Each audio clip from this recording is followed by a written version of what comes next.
كنت انا كنت ثلاث اربع دقائق انتهى. برافو معين. ولكن ما فيش مشاكل ابدا. الماتش اللي جاي ان شاء الله في حفل تاهل يوم الثلاثاء القادم باذن الله. خلاص بس شيلها.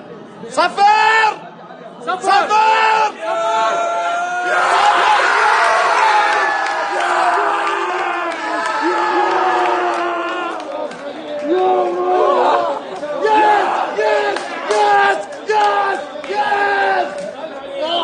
مبروكين يا شباب، مبروكين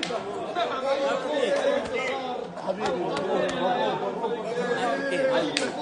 انت مبروك، انت مبروك.